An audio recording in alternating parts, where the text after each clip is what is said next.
Hi friends, வாங்க நம்ம இன்றைக்கி உருளைக்கிழங்கு பரோட்டா பண்ணிக்கலாம். ஆலு பரோட்டான்னு சொல்லுவாங்க. உருளைக்கிழங்கு அவிச்சிட்டு மேஷ் பண்ணி வச்சுருக்கேன். அது கூட ஒரு ஸ்பூன் இது பாருங்க ஓமம் எடுத்திருக்கேன். அதை இப்படி கசக்கிட்டு சேர்த்துக்கலாம். அது கசக்குனிங்கன்னா நல்ல வாசமாக நல்லாயிருக்கும். அப்புறம் ஒரு ஸ்பூன் ஜீரகம், கொஞ்சமாக மஞ்சத்தூள், ஒரு ஸ்பூன் உப்பு, ஒரு ஸ்பூன் மிளகாய் பொடி, அரை ஸ்பூன் மல்லிப்பொடி, இதை எல்லாத்தையும் சேர்த்துக்கலாம். அது கூட கொஞ்சமாக கசூரி மேத்தி எடுத்துக்கும். அதையும் இந்த மாதிரி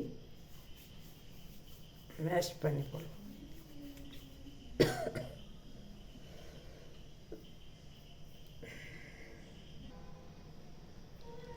இது கூட கொஞ்சமாக இஞ்சி பூண்டு பேஸ்ட்,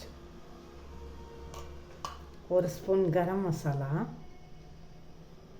அம்ச்சூர் பவுடர்னு சொல்லுவாங்க, மேங்கோ பவுடர், அது ஒரு 1/4 ஸ்பூன். இது சுக்கு பவுடர்.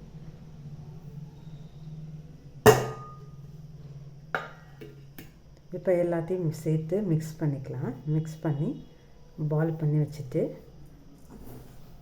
நம்ம பரோட்டா பண்ண ஆரம்பிக்கலாம். இந்த மாதிரி மிக்ஸ் பண்ணி எடுத்துக்கலாம். மிக்ஸ் பண்ணி எடுத்துட்டு எப்படி பால்ஸாக பண்ணி வச்சுக்கலாம். இதில் கொத்தமல்லி இருந்தால் சின்னதாக பொடியாக கட் பண்ணி போடலாம். என்கிட்ட கொத்தமல்லி இல்லை, அதனால் நான் போடலை. இதிலே நிறைய மசாலா இருக்க மாதிரி இருக்குது, அதனால் நான் மிளகாவும் போடல. பச்சை மிளகாவும் பொடிசாக கட் பண்ணி போட்டுக்கலாம். இதில் இஞ்சி பூண்டு பேஸ்ட் இல்லைன்னு நினச்சிக்கிட்டு நான் சுக்கு பவுட்ரு கொஞ்சம் எடுத்து வச்சேன். நீங்கள் இஞ்சி பூண்டு பேஸ்ட் போட்டாக்கா சுக்கு பவுட்ரு போடணுன்னு தேவையில்லை. இப்படி உருண்டையாக ஒட்டி வச்சுக்குவோம். இப்போ சப்பாத்திக்குள்ளே வச்சு தேய்க்க. கோதுமை மாவு ஒரு ஸ்பூனும் மைதா மாவு ஒரு ஸ்பூன் போட்டு சப்பாத்தி மாவு மாதிரி பிசைஞ்சு வச்சுருக்கேன். அதில் ஒரு உருண்டை எடுத்துக்குவோம். உருண்டை பிடிச்சி வச்சுருக்கேன். அதில் ஒரு உருண்டை எடுத்துட்டு கொஞ்சமாக மைதா மாவில்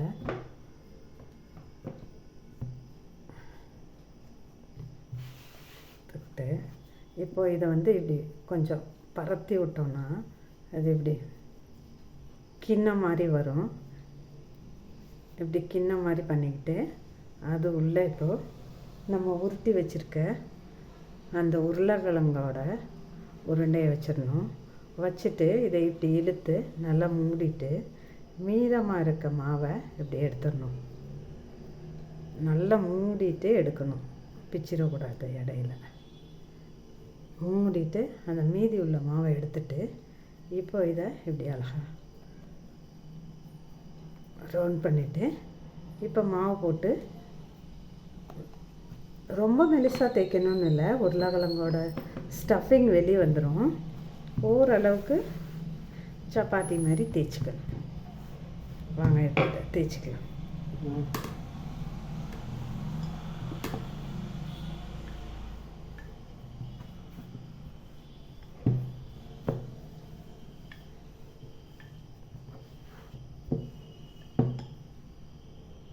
இந்த மாதிரி சப்பாத்தி மாதிரி நல்லா தேய்ச்சி எடுத்துக்கணும்.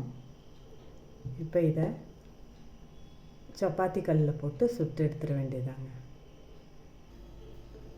சப்பாத்தி கல் சூடாகிடுச்சு, அதில் போட்டுக்கலாம். இப்போ பரோட்டாவை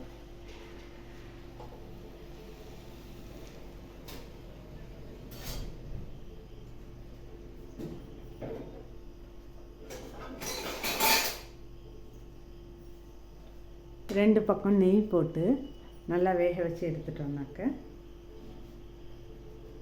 அப்படியேவும் சாப்பிட்லாம், தயிர் கூடவும் சாப்பிடலாம்.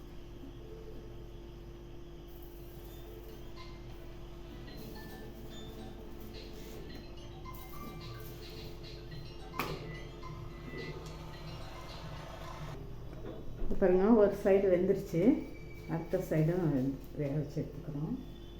நெய் தடவி இருக்கேன் இந்த சைடு, இந்த சைடும் லைட்டாக நெய்.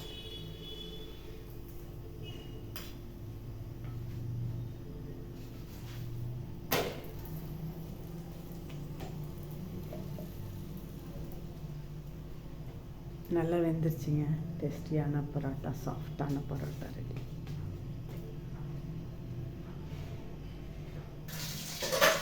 ஆலு பரோட்டா ஆயிடுச்சு. சர்வ் பண்ணிடலாம். டமாட்டோ கெச்சப் கூடையும் கொடுக்கலாம், தயிர் கூடையும் சாப்பிட்லாம். நல்லாயிருக்கும், ரொம்ப டேஸ்டியான.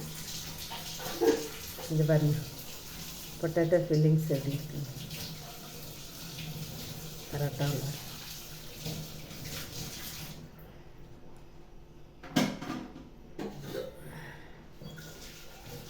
அப்படியே சாப்பிட வேண்டியதான். ஓகே ஃப்ரெண்ட்ஸ், தேங்க்ஸ் ஃபார் வாட்சிங்.